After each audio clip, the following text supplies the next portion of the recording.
Hey, Clemson family, let's talk about the Tigers football off season as we are inside 50 days to kick off. Just going to have a quick conversation, taking a look at sort of an overview of everything. And future episodes, we'll get into positions, we'll get into opponents, we'll get into a lot of recruits one by one as well.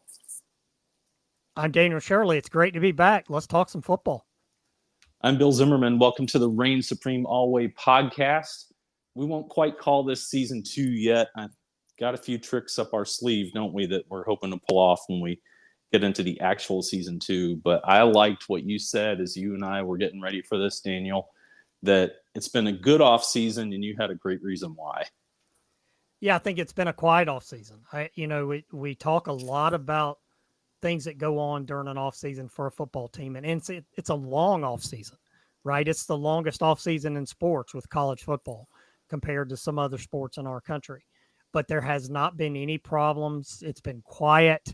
I know the TJ Dudley news came out yesterday that he's no longer with the team and he's going to be in the portal. But that's the first thing that has happened with Clemson where you go, okay, I wonder what happened there. But none of this other stuff that we've seen in a lot of other teams where guys are being suspended and in trouble with the law and all those kinds of problems. And Bill, I've been around this long enough. You've been around it long enough. We know when you have a quiet off season, typically that's a good sign for a football team. We had a story at The Athletic from Kenny Smith, our new Alabama writer, where Greg McElroy talked about this offseason for Alabama's football team and how it's been a quiet offseason and how excited he is because it has been a quiet offseason. And I believe that when those kinds of things happen, that means you've got good leadership on the team. So I think that's a very positive development for Clemson going into this season. And I'm really excited to see what the Tigers are going to be in 2023. Yeah, like how long ago does it feel like it's been since Garrett Riley signed up for the job, right? And if things were really busy and news were breaking one after the other, we'd always be referencing new offensive coordinator Garrett Riley, new offensive guru Riley taking over and this and that, and he's got to deal with this. I mean, it has been fairly seamless, I think. The spring game was exciting. We knew they weren't going to just, blow the doors off and open up the whole playbook and show us every little thing that they're going to do under Riley, different than under Streeter or under Elliott and Scott. Even the return of Chad Morris has kind of been a little bit under the radar, hasn't it? It has, and kudos to David Hood for breaking that news the other night. But it was funny, the reaction to that, right? Some people are saying this is a great thing. Some people are saying, well, why are you bringing him back? It's an analyst job. I think there's been a little bit of, it's quiet, but maybe some overreaction to it. He's not going to be running the show. He's an analyst. I think it's a good move. I don't think you can have too many good football minds in a coaching room. So I love the move from Dabo to bring him back. It's a good thing to see Chad back in the fold, what he'll bring to this team. Hey, maybe he learned something, right? And takes it with him in his next job. I don't think he'll be around long. I think it's a lot like Ted Roof was at Clemson. Well, he was here a couple of years, and then he moved on. So I think it's a really good move. Yeah, I'm a much bigger fan of Chad Morris than Ted Roof, without a doubt. And so if Ted Roof can move on quick, Chad Morris can too. But he's familiar with Taj Boyd. He's familiar if Jeff Scott officially becomes one of the analysts or if he just kind of is around and a sounding board, whatever that's going to look like. Obviously got to know Dabo Swinney very well through the years and hopefully has a little familiarity from time in Texas at Allen High School with Garrett Riley taking over for him at SMU. All those things that, not as head coach, obviously, but came in with Sonny Dykes to be offensive coordinator after Morris went to Arkansas. Just so much going on. And like you said, it's just sort of, off to the side. It's not been a focus. It's not been a lot of hot take material, right? No, it hasn't. And my big takeaway is we don't need to see too many wide receiver screens, right? We saw a lot of those when Chad Morris was here the first time.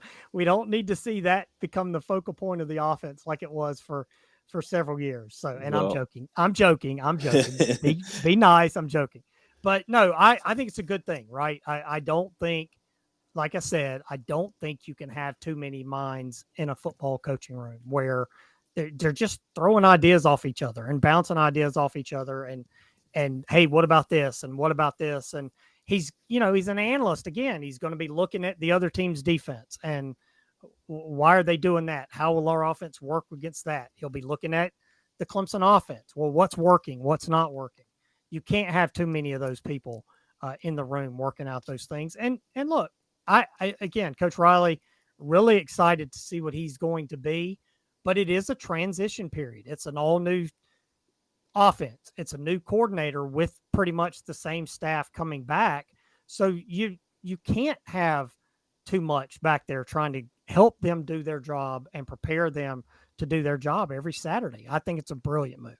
Yeah, and I'll say this real quick. People who have studied the Garrett Riley offense know that there will be screen passes based on what he has done at SMU and at TCU, and that's not going to be Chad Morris calling for that. Look, I think Riley doesn't just have the keys to the car. I think he rebuilt the engine to the car, and I think it may not be perfect week one out of the gate against Duke, but I think that's a somewhat favorable matchup. I do think most people are underrating Duke. I think even at that, Clemson should have a distinct edge in that game.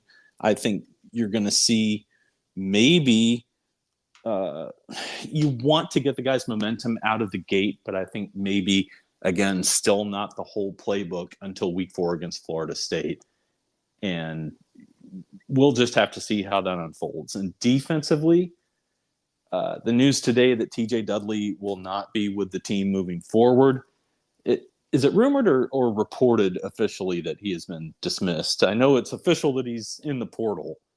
It's been reported a lot of places. I don't know that Clemson has responded. I haven't seen Clemson respond, but I mean, it's been reported enough to where, hey, he's not coming back. And I don't think this was by his choice. So, again, I nothing official from Clemson, but he's gone. He's not going to be back. Yeah, and look, most people are like, who? TJ Dudley, linebacker, redshirt freshman, only got like 16 snaps last year, was a late signee to that recruiting class. He was a February signee, if I remember right, and certainly wasn't heralded, but he was a nice fallback to get when they needed one. About the same time that they got Kobe McLeod to commit, younger brother of Ray McLeod out of the Tampa area. Dudley would have been counted on for depth this year, maybe not as much as we are thinking. My gut reaction to that was, well, that means that, true freshman signees Jamal Anderson Jr. and D. Creighton may have surpassed him on the depth chart. Apparently that is not the case, but it does give us a better chance of seeing those guys get out and get snaps early. I would love to see Barrett Carter and Jeremiah Trotter, the two starters at linebacker, along with Wade Woodaz, get some breathers, not just for the sake of developing Anderson and Creighton and whoever else they may want to develop, McLeod and some others, but I want to see those guys fresh all year long. I don't want to see the grind wear those guys down. And let's face it, with not a lot of depth at defensive end, a lot may be asked of the linebackers. And then we recently had Wes Goodwin saying, well, the base this year will probably be a 4-2-5. So you're also going to see a lot of safety help on the field, more than likely. They're really young at linebacker behind Carter and Trotter, right? Even Wade Woodaz, probably the other starter, or however he fits in, is he that nickel guy? Whoever that is, he's a sophomore. But if you look at the depth chart, I mean, it's really, really young behind those top two guys. And Dudley leaving doesn't help, obviously, because there's another body that you were counting on. I mean, again, he wasn't a starter. He wasn't going to play 60 snaps a game. But if he played 20, there's some snaps where Trotter and Carter could have gotten a little bit of rest. So It is a depth play here. It hurts the depth that he's no longer with the team. So some of these other guys are going to have to step up. I'm really excited about Jamal Anderson. I told you this the other day. I can't wait to see Jamal Anderson play, and Creighton as well. I just think really highly of Jamal Anderson, and I can't wait to see what he brings to that defense. I think the one guy everybody is looking for is a true freshman. What's Peter Woods, if I remember right? Is that his name? I believe you got that right. I'm not sure how to spell it, but I think that's right. If we can't spell Peter Woods, man, we've been in the wrong business all our lives, have we not? That's right. Two English majors and kind of journalism people. If we can't spell Peter's name, we've got a problem. I mean, if there's one thing about the offseason that has not been quiet, it has been the arrival of Peter Woods on campus. Nick Eason just glowing about the guy. Dabo Swinney saying, yep, he's everything that we expected him to deliver right out of the gate. Very game ready. I keep thinking, I know he's not the style of player of Dexter Lawrence, but I keep thinking of Dexter Lawrence in Auburn that first game, and I was there, and I had low end zone seats, which are not great seats, right? But you could just see, even at the other end of the field, where he made like 3 big plays in a row when he first got out there, first quarter of the game. And you're like, that is a lot of person and a lot of talent in one package. And I think that's what we're going to get from Peter Woods, even though his style of play probably is more along the line of Christian Wilkins, along the line of Brian Brzee, more mobile, more quickness, maybe a little quicker to get into the backfield on a regular basis, partly because of what the Clemson defense would ask of him, the way they run the scheme. May get outside a little bit if Clemson gets into some 3-3-5. And apparently is just earning accolade after accolade in-house and ready to go, even in a very crowded defensive tackle room. Remember that Power Rangers group? I and I know that people do because it's only been a couple of years. He would have fit right into that group. And when's the last time somebody came in to this program with this much hype, right? I mean, we're talking Deshaun Watson, Trevor Lawrence hype. And I know it's different for a quarterback as opposed to a defensive tackle. But, Bill, I don't remember Christian Wilkins having this much hype. I don't. I mean, I thought Christian Wilkins was going to be a fine player when he got to Clemson. But I didn't think he was going to be what he became, two-time national champion, the academic Heisman, all ACC, every year he was there. I mean, he was a great, great player, one of the best players we've ever seen at Clemson. He didn't have the kind of hype that Peter Woods has coming into this program. And to hear Dabo Swinney and the other coaches compare him to Christian Wilkins, you're thinking, wow, this kid must be something special. So, I won't be able to be in Durham watching that first game, but I know who my eyes are going to be on that first defensive snap. And that's number 11 when the Tigers go out on the field. So can't wait to see what he brings to this team. I think he's going to be a dominant player throughout the offseason or throughout the season. I think you could see him being the ACC Freshman of the Year. I really do think he's going to be that impactful for this team. Yeah, it helps that he's from a football hotbed in Alabama rather than up in the Northeast where they don't even run a print preview of the Boston College game on the Saturday newspaper, according to Danny Cannell during his broadcasting days. He's mentioned that on the Cover 3 podcast on CBS. Like, Wilkins being from the Massachusetts, Connecticut area, he was from one, he went to school in the other. Just, it's a little easier to fly under the radar there. And, same with Brzee, I think from Delaware, even though his tape was very impressive. You're wondering, well, what's he going to do when he gets here? You look at Ryan Linthicum, it's kind of the flip side, being from that area. And the talent didn't translate as immediately. Still a chance for him to contribute if we can see more depth and more snaps spread around on that offensive line this year. Another undercurrent going on out there. The other really attention-getting thing this offseason has been the recruiting that's been happening. 16 commits now for the class of 2024. Very high average rating, even though the class isn't as large as some of the other high-ranked classes out there. Clemson is typically toward the bottom of the top 10, which is very good. I'm always happy if we're coasting around there.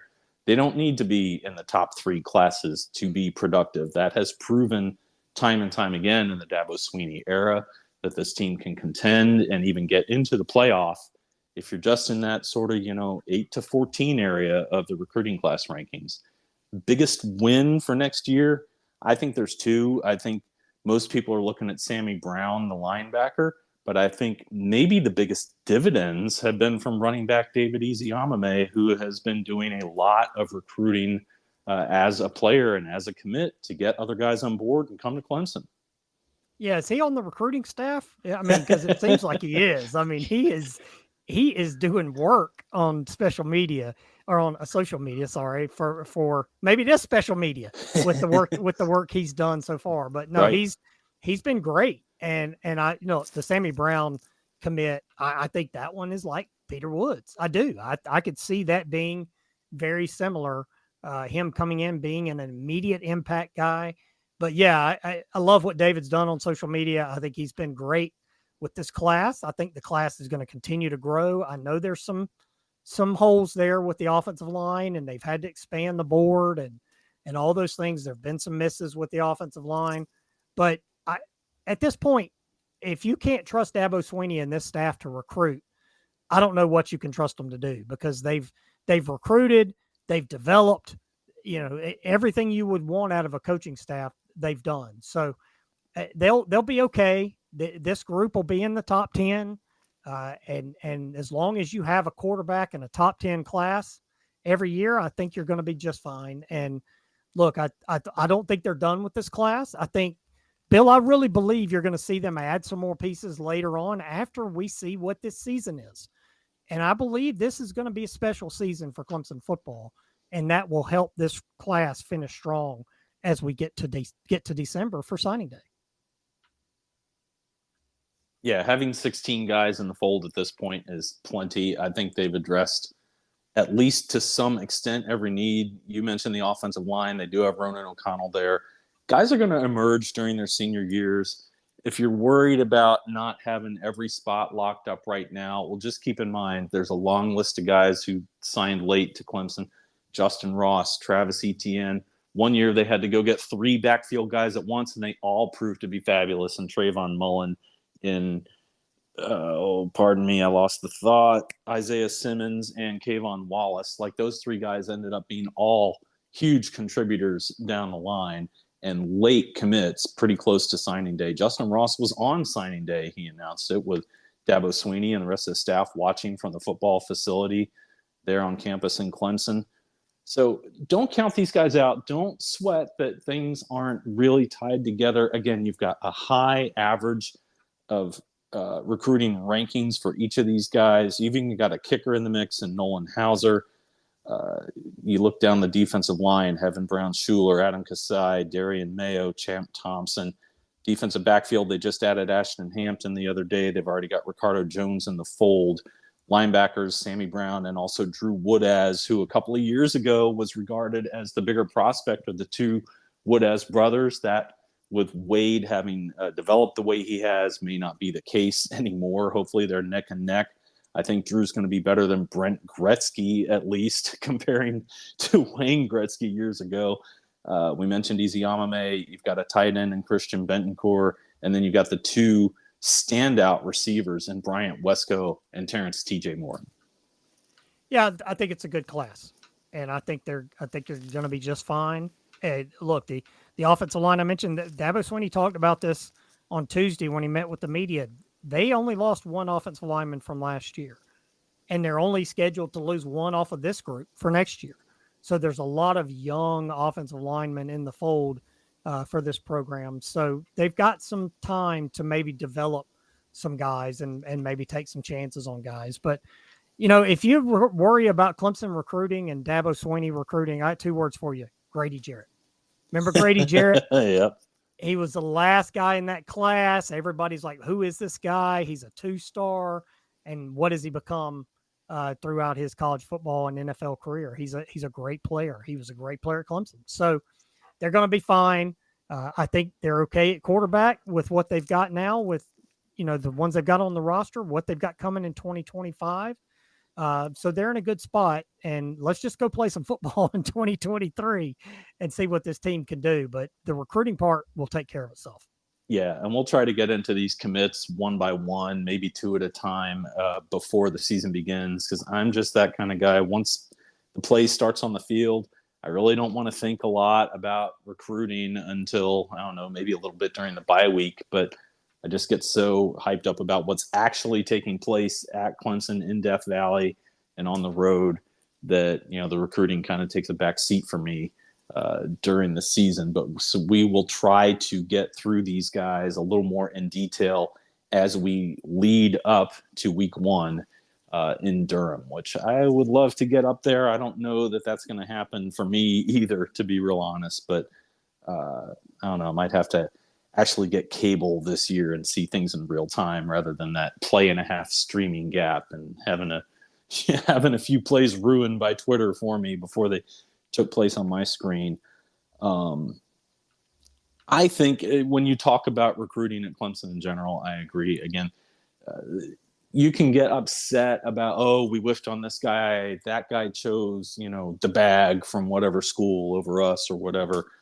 I think that Dabo Swinney and his assistants through the years have chosen guys who were the right fit, A, for the system that is run at Clemson, whether it's on offense or defense, and two, to fit into that locker room and fit into the mentality of this program. You hear culture mentioned all the time. I think it's held as a very important thing at Clemson. And I think part of that culture is not filling spots through the portal and staying committed to developing guys. And that's how you get a late bloomer like Ryan Carter. That's how you get a late bloomer like Cornell Powell.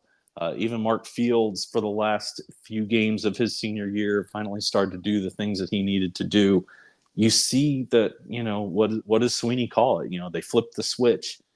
And I think not only does that matter on the field for Clemson, I think it matters for why this class has such a high average star rating. I think there are guys out there, I think there are parents out there, families who understand how important that is to not just get processed out, to not just be encouraged to transfer.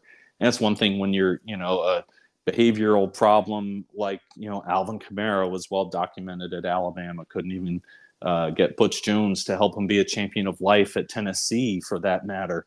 You look at some of the things that are being said around the TJ Dudley departure from the program. There's very little of that at Clemson because they get the right guys coming in, but also because they work with guys to kind of straighten up and fly right. And yeah, you do have guys who don't make it all the way through. Darian Kendrick, Fred Davis, Dudley isn't the first. There will be more, but it's a pretty low percentage. People know what they're committing to, and they have that offer that means something with the lower number of offers going out to the players that they're really zeroing in on and looking to bring to campus. And that is going to lead to a few spots still being vacant going into signing day. Like you said, though, the receipts are there. 2 of them are national championship trophies, a ton of ACC championships, and a very good record overall once Dabo Swinney got things rolling the way he wanted to get them rolling at Clemson. Agreed. I think that's enough, right? Don't you? Yeah, I think we're doing. I think we've already gone past as long as we intended to stick around. If you like what you're hearing, we hope you do. Go back and check out some of our old episodes. We're trying a little bit of a new approach this season. Like I said, we hopefully have some more tricks up our sleeve. You can find our website very easily, clemsonkickoff.com. You can find us on social media. We are on Twitter. We are on Instagram. We are on Threads at Clemson Kickoff. We're on Facebook as well. And we will be coming at you with more content during the offseason leading up to week 1 against Duke. And then during the season, we will be very focused on what's happening on the field with the Tigers. So can't wait to see it all. Any one last thought about the season ahead, Daniel? Let's kick it off, right? I'm ready to go. I am so fired up for football season. I can't wait. I can't wait for that first night, that first Labor Day night, the first game for the Tigers. That Florida State game, there's been so much buzz about Florida State this offseason. Can Florida State live up to that, right? Are they the team? Everybody wants somebody to take down Clemson in the ACC. can Florida State be that team? And then maybe who's the third team in the ACC? Because I do think Clemson and Florida State are the best two teams. But let's go, man. Let's get the season started, and let's play some football. Yeah, that week 4 matchup is really going to set the tone for the rest of the year, and it'll be interesting to see how the Tigers locker room responds, win or lose. And yeah, I just want to see the debut of that Riley offense against Duke, see how it's going. Want to see the debut of Peter Woods on defense and some of the new things that maybe Wes Goodwin has some adjustments in store to start out the season a little stronger than last season started out. He certainly had that defense playing much better by midseason until maybe a few injuries start dinging people up. Every team's got to deal with that. No excuses. They did not finish strong against South Carolina and Tennessee. So just the path the season is going to take. And I think those early games, week 1, week 4, are going to be very important without a doubt. So we will get more into analyzing all of that in our future episodes. And until then, I'm Bill Zimmerman. I'm Daniel Shirley. Go Tigers.